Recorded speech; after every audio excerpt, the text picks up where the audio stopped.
बीरबल एक ईमानदार तथा धर्मप्रिय व्यक्ति था। वो प्रतिदिन ईश्वर की आराधना बिना नागा किया करता था। इससे उसे नैतिक व मानसिक बल प्राप्त होता था। वो अक्सर कहा करता था कि ईश्वर जो कुछ भी करता है मनुष्य के भले के लिए ही करता है। कभी कभी हमें ऐसा लगता है कि ईश्वर हम पर कृपा दृष्टि नहीं रखता, लेकिन ऐसा होता नहीं। कभी कभी तो उसके वरदान को भी लोग शाप समझने की भूल कर बैठते हैं। वो हमको थोड़ी पीड़ा इसलिए देता है ताकि बड़ी पीड़ा से बच सके।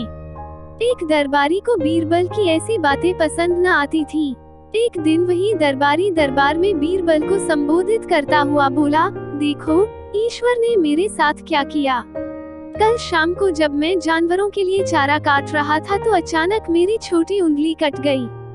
क्या अब भी तुम यही कहोगे कि ईश्वर ने मेरे लिए यह अच्छा किया है?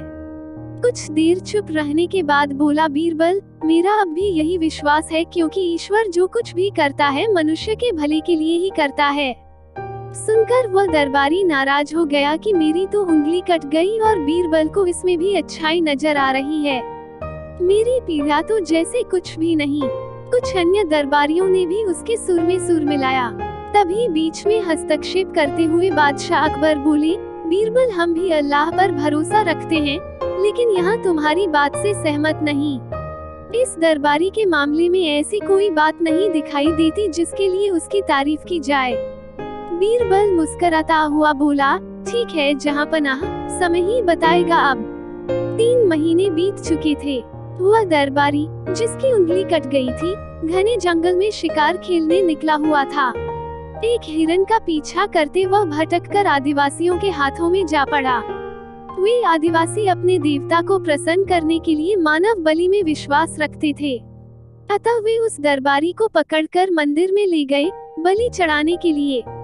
लेकिन जब पुजारी ने उसके शरीर का निरीक्षण किया तो हाथ की एक उंगली कम पाई। नहीं, इस आदमी की बलि नहीं दी जा सकती। मंदिर का पुजारी बोला, यदि 9 उंगलियों वाले इस आदमी को बलि चढ़ा दिया गया तो हमारे देवता बजाय प्रसन्न होने के क्रोधित हो जाएंगे। अधूरी बलि उन्हें पसंद नहीं। हमें महामारियों, बाढ़ या सूखे का प्रकोप झेलना पड़ सकता है, इसलिए इसे छोड़ देना ही ठीक होगा। और उस दरबारी को मुक्त कर दिया गया। अगले दिन वह दरबारी दरबार में बीरबल के पास आकर रोने लगा।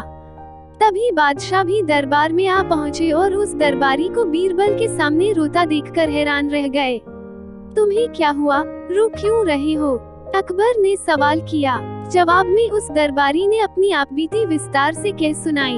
वह बोला, अब मुझे विश्वास हो गया है कि ईश्वर जो कुछ भी करता है मनुष्य के भले के लिए ही करता है।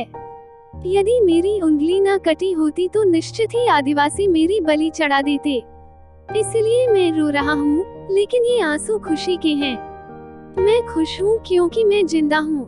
बीरबल के ईश्वर पर विश्वास को संदेह की दृष्टि से देखना मेरी भूल थी। अकबर ने मंद मंद मुस्कुराते हुए दरबारियों की ओर देखा, जो सिर झुकाए चुपचाप खड़े थे। अकबर को गर्व महसूस हो रहा था कि बीरबल जैसा बुद्धिमान उसके दरबारियों में से एक है।